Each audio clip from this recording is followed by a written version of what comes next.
Assalamualaikum warahmatullahi wabarakatuh. Yang terhormat Ibu Dosen Sugihartati SPD MPD,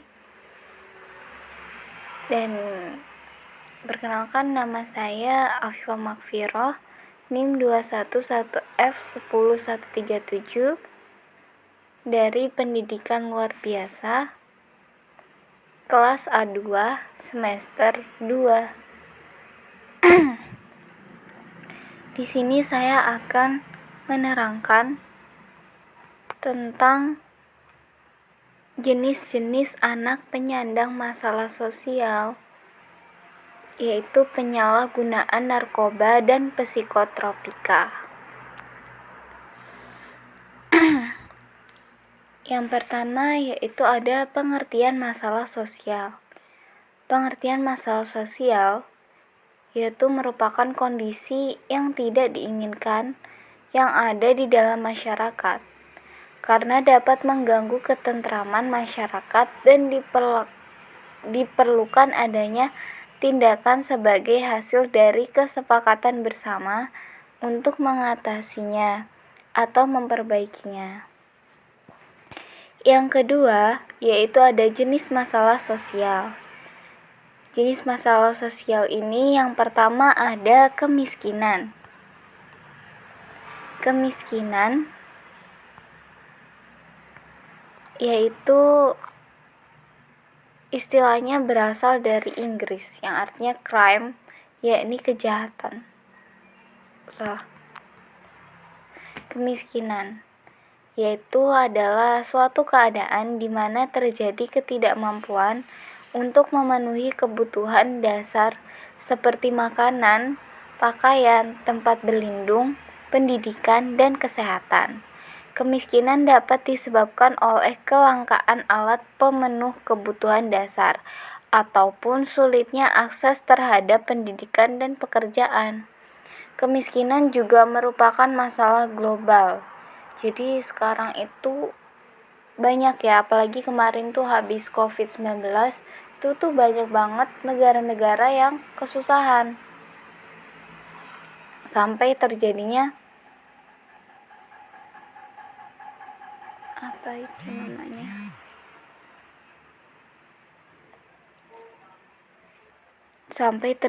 banyak kemiskinan di negara-negara lain. Nah, kemiskinan ini merupakan kendala masyarakat dalam ruang lingkup yang luas. Kemiskinan ini bisa menjadi masalah sosial karena ketika kemiskinan mulai mewabah atau bertambah banyak, maka angka kriminalitas kemiskinan sebagai pangkal penyebab masalah sosial dan ekonomi. Kemiskinan menjadi masalah sosial ketika stratifikasi dalam masyarakat menciptakan tingkatan atau garis-garis pembatas, sehingga adanya kejanggalan atau batas pemisah dalam interaksi atau komunikasi antara orang yang berada di tingkatan yang di bawah dan di atasnya. Kemiskinan juga sangat berpengaruh terhadap lingkungan hidup yang akhirnya akan merusak lingkungan itu sendiri. Penduduk miskin yang terdesak akan mencari lahan-lahan kritis atau lahan-lahan konservasi sebagai tempat pemukiman.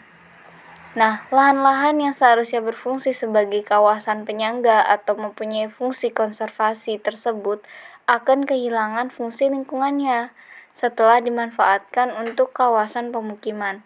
Akibatnya, banyak menyebabkan terjadinya ketidakseimbangan lingkungan.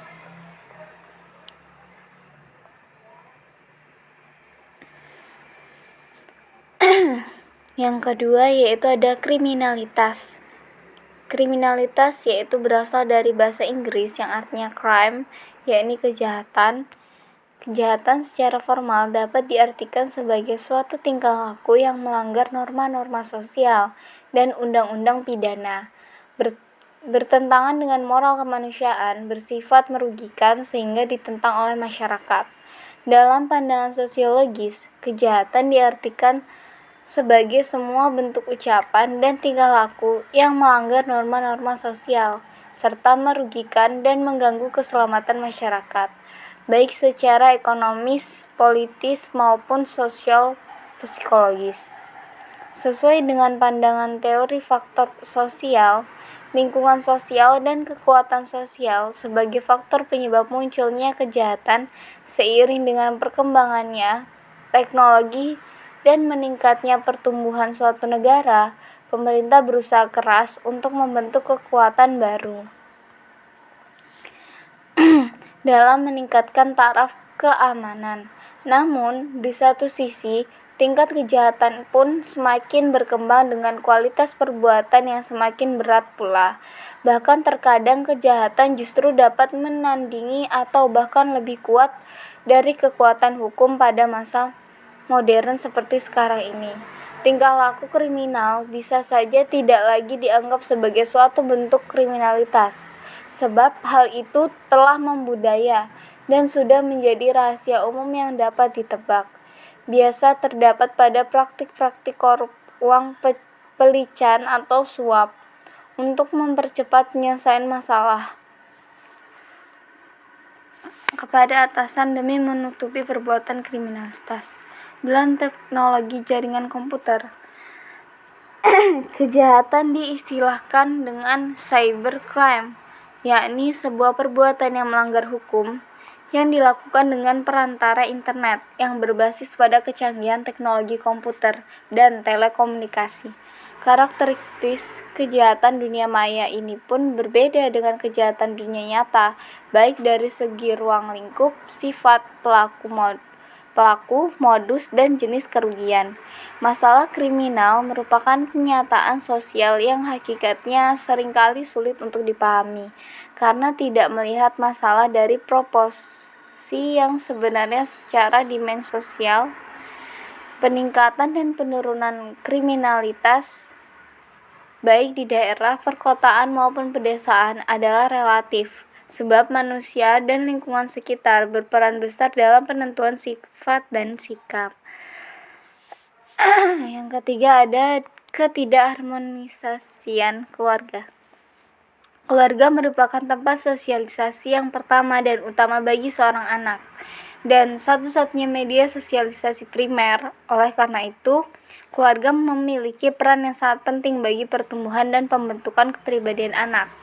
Di dalam keluargalah anak akan mendapatkan dasar-dasar penamaan, nilai, dan norma sosial, serta di dalam keluarga seharusnya anak mendapatkan pendidikan dan pengawasan yang lebih baik. Kenakalan remaja yang terjadi dari waktu ke waktu menunjukkan peningkatan kuantitas dan kualitas. Berbagai kasus kenakalan seperti tawuran pelajar hingga pembunuhan oleh anak usia remaja dinilai salah satunya disebabkan oleh ketidakharmonisan keluarga. Ketidakharmonisan keluarga juga merupakan salah satu faktor penyebab terjadinya perilaku menyimpang. Ketidakharmonisan keluarga merupakan perpecahan keluarga sebagai unit karena anggota-anggotanya gagal memenuhi kewajiban-kewajiban yang sesuai dengan peran sosialnya. Secara sosiologis, bentuk-bentuk ketidakharmonisan keluarga antara lain yaitu: yang pertama ada unit keluarga yang tidak lengkap. Yang kedua yaitu disorganisasi keluarga karena putusnya perkawinan. Yang ketiga, adanya kekurangan dalam keluarga tersebut, yaitu dalam hal komunikasi antara anggota-anggotanya. Yang keempat, ada krisis keluarga. Oleh karena salah satu yang bertindak sebagai kepala keluarga di luar kemampuannya sendiri meninggalkan rumah tangga, mungkin karena meninggal dunia, dihukum, atau karena peperangan. Yang kelima, ada krisis keluarga yang disebabkan oleh faktor-faktor intern. Misalnya karena terganggu keseimbangan jiwa salah satu anggota keluarga. Jika ketidakharmonisan keluarga terus terjadi, atau bahkan menjadi lebih banyak keluarga yang kehidupannya tidak harmonis,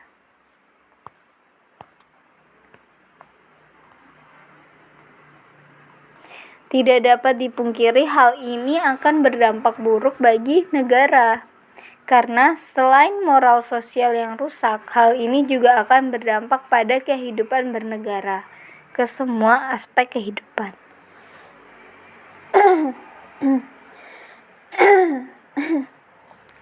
Yang keempat yaitu ada kesenjangan sosial. Kesenjangan sosial adalah suatu keadaan ketidakseimbangan sosial yang ada dalam masyarakat yang menjadikan suatu perbedaan yang sangat mencolok. Fenomena ini terjadi hampir di semua negara di dunia, termasuk Indonesia. Kesenjangan sosial di Indonesia sangatlah terlihat antara yang kaya dan yang miskin, maupun antara pejabat dengan rakyat. Yang menjadi faktor penyebab terjadinya kesenjangan sosial di antaranya adalah kemiskinan dan kurangnya lapangan pekerjaan. Kesenjangan sosial menjadi masalah sosial dikarenakan kesenjangan sosial bisa menyebabkan terjadinya kecemburuan sosial. Nah, kecemburuan sosial ini dapat terpendam dalam kurun waktu yang lama. Sewaktu-waktu bisa meledak menjadi konflik sosial. Banyak contoh kasus konflik horizontal yang pernah terjadi di Indonesia.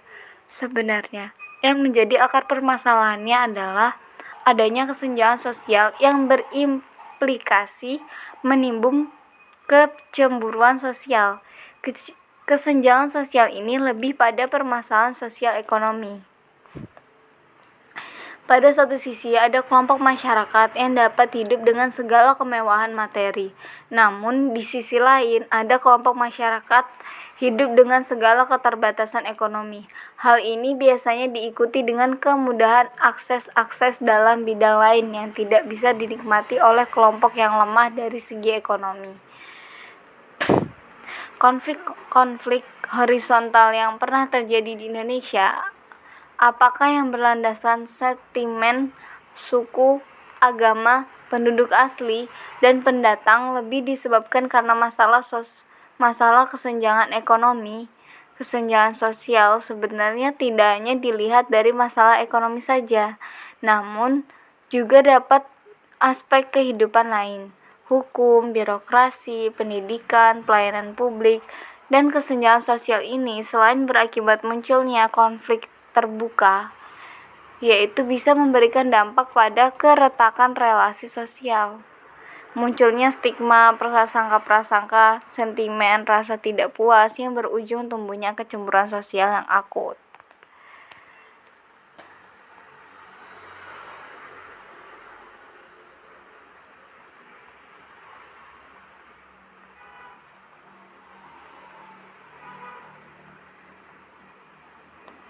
Dan yang terakhir ada kebodohan. Salah satu dampak negatif dari kebodohan adalah orang akan mudah diperalat oleh orang lain.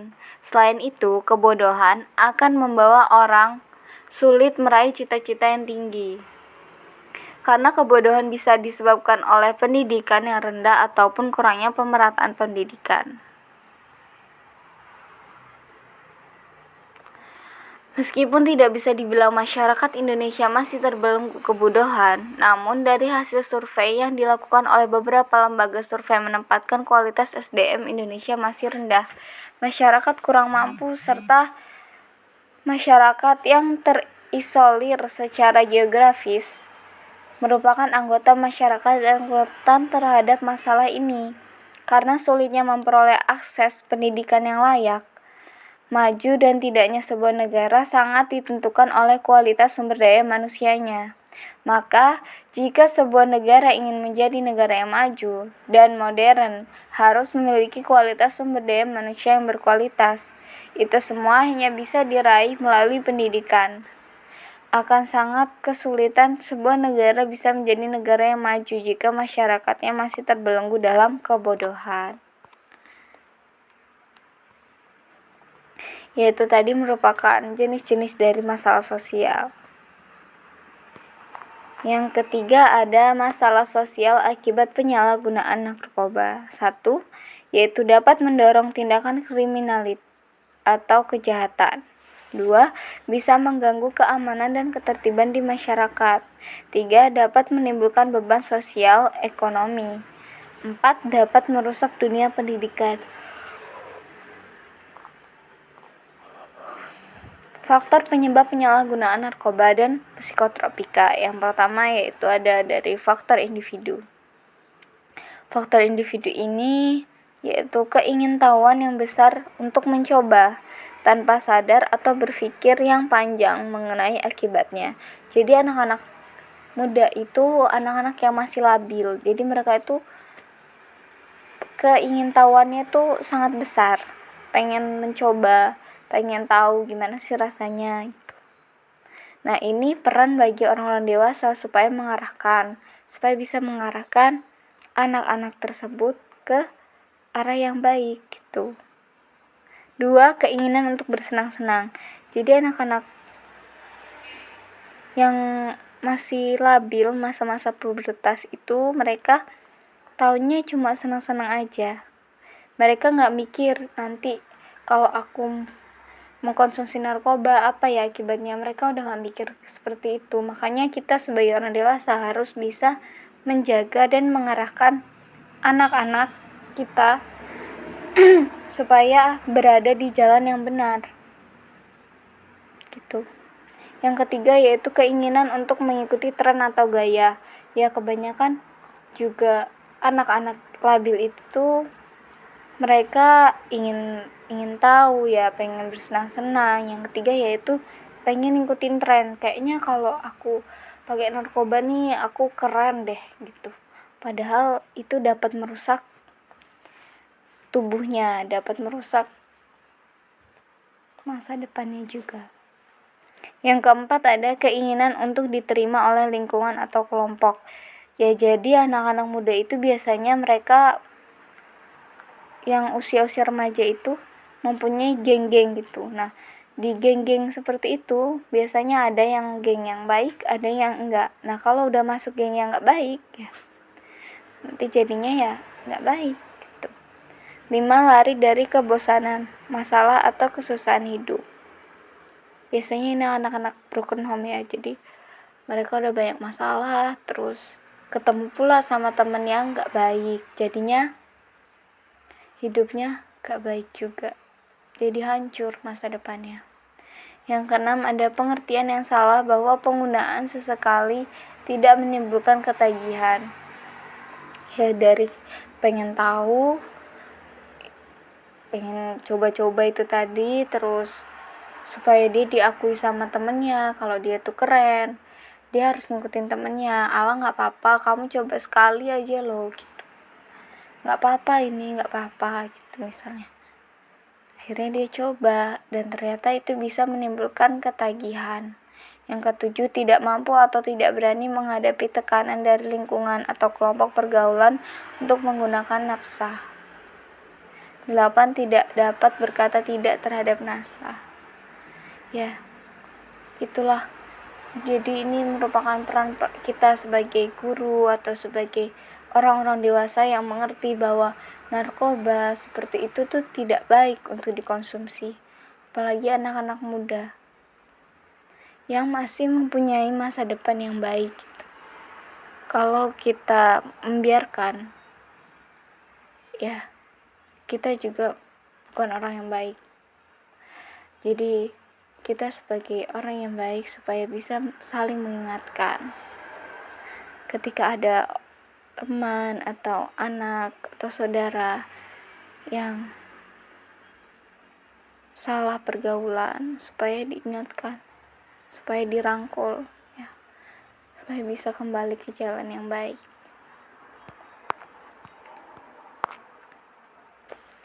Yang kedua yaitu ada faktor dari lingkungan. Yang pertama ada lingkungan keluarga.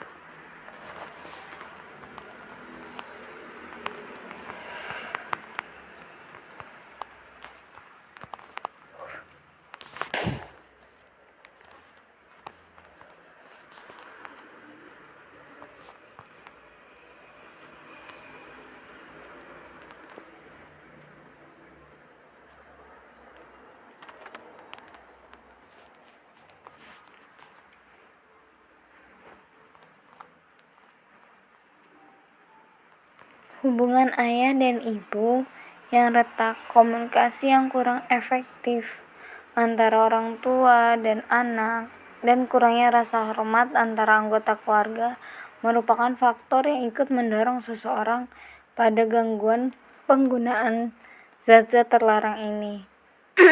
Yang kedua yaitu ada lingkungan sekolah. Sekolah yang kurang disiplin, terletak dekat tempat hiburan, kurang memberi kesempatan pada siswa untuk mengembangkan diri secara kreatif dan positif. Dan adanya murid pengguna nafsa merupakan faktor kontributif yang dapat dapat terjadinya penyalahgunaan nafsa. 3. Lingkungan teman sebaya. Adanya kebutuhan akan pergaulan teman sebaya mendorong remaja untuk dapat diterima sepenuhnya dalam kelompoknya. Ada kalanya menggunakan nafsa merupakan suatu hal yang penting bagi remaja agar tidak diterima dalam kelompok dan dianggap sebagai orang dewasa. Jadi kadang ada yang gitu, yang kelompoknya itu udah biasa narkobaan. Terus ada anak baru pengen ikut di kelompok itu, ya dia harus mengkonsumsi nafsa juga gitu. Makanya kita sebagai orang dewasa atau sebagai pemuda, sebagai remaja itu supaya tahu, supaya mengerti bahwa nafsa itu dapat membahayakan tubuh kita. Jadi harus bisa berani berkata tidak pada nafsa. Alasan penyalahgunaan narkoba dan psikotropika. 1 yaitu biasanya mereka itu memakai karena ingin merasa ada, ingin diakui, aku ini sudah besar, jadi gak apa-apa pakai narkoba gitu. Padahal itu bisa merusak dirinya, merusak masa depannya. Yang kedua yaitu memakai untuk melarikan diri dari masalah atau ingin rileks. Nah, narkoba sendiri itu bisa menyebabkan orang menjadi mabuk gitu ya, kayak mabuk gitu. Jadi pikirannya tuh ngefly. Jadi dia merasa kalau dia minum narkoba itu jadi masalahnya tuh hilang, kepalanya ini terasa enteng gitu. Tapi nanti kalau udah zat narkobanya tuh udah habis di tubuhnya, yaitu balik lagi masalahnya gitu. Jadi sebenarnya kembali lagi kepada diri kita untuk sadar bahwa itu bukanlah hal yang baik. Yang ketiga yaitu memakai karena lagi bosan. Yang keempat ada memakai karena merasa tambah terlihat dewasa. Yaitu tadi, karena pengen merasa diakui bahwa aku ini loh udah gede gitu, ini loh udah dewasa, gak apa-apa pakai kayak ginian. Padahal itu bisa berdampak sangat buruk bagi kesehatan mereka. Yang keenam ada memakai karena ingin memberontak. Biasanya ini terjadi karena anak-anak broken home ya, di rumahnya sudah banyak masalah karena keluarganya, akhirnya dia keluar dan bertemu dengan anak-anak yang salah. Dia merasa bahwa hidupnya itu sudah tidak berguna gitulah. Akhirnya dia udahlah, gak ada yang peduli juga sama aku gitu. Aku pengen minum narkoba aja gitu. Padahal itu tidak baik ya. Yang ketujuh ada memakai karena ingin mencoba. Itu tadi karena penasaran, karena pengen tahu gimana sih rasanya narkoba itu gitu. Jangan ya, karena itu bisa merusak diri kita, bisa merusak masa depan kita, dan bisa mengecewakan orang-orang yang sayang sama kita. Jadi kalau bisa kita benar-benar jaga diri kita supaya jangan terpengaruh dengan kelompok-kelompok yang suka memakai nafsa atau teman-teman kita. Kalau bisa malah diingatkan, dibantu menjadi lebih baik gitu. Ya itu tadi adalah presentasi yang bisa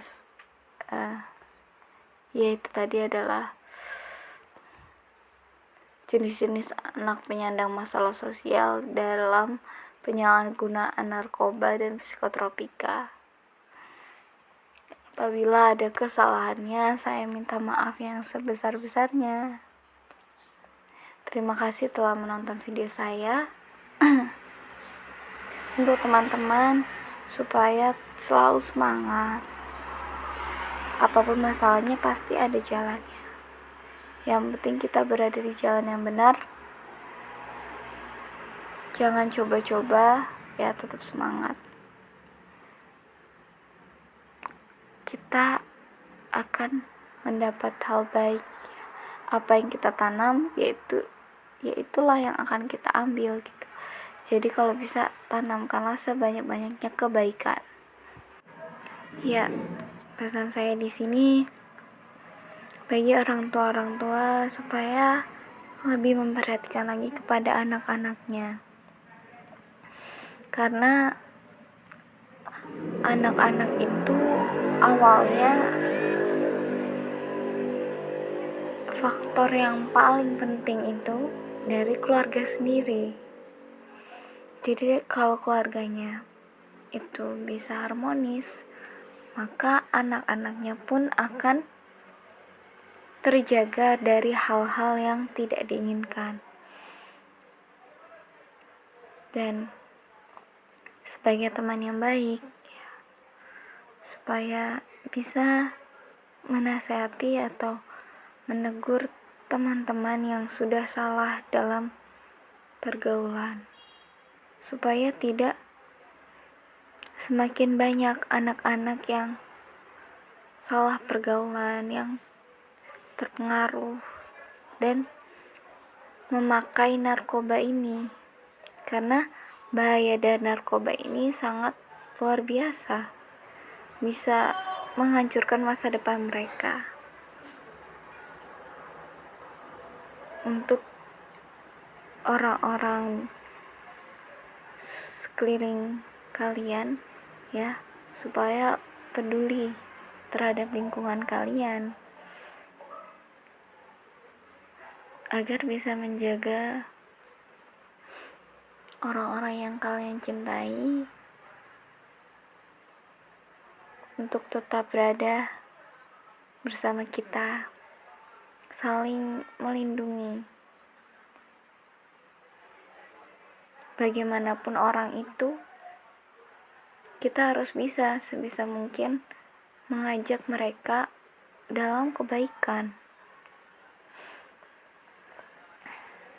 Seperti yang saya sampaikan sebelumnya, semakin kita menanam kebaikan, maka semakin banyak pula kebaikan yang kita dapat gitu. Itu saja.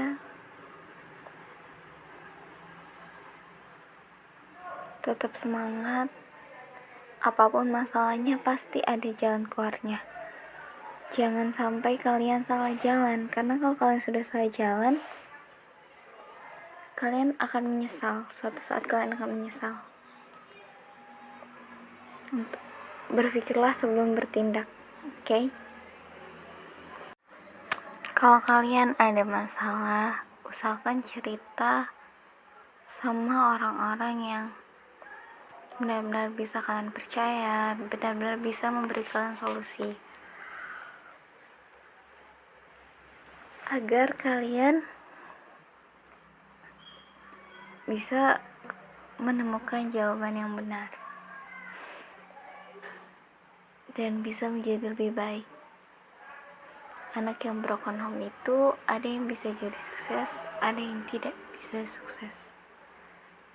Sukses itu ada di tangan kalian. Kalau kalian pengen sukses, cari jalan yang terbaik untuk masa depan kalian. Jadilah yang terbaik untuk masa depan kalian nanti. Jangan sampai kalian menyesal karena salah jalan, salah pergaulan, dan tidak belajar dari kesalahan. Tetap semangat dan berbanyak berdoa.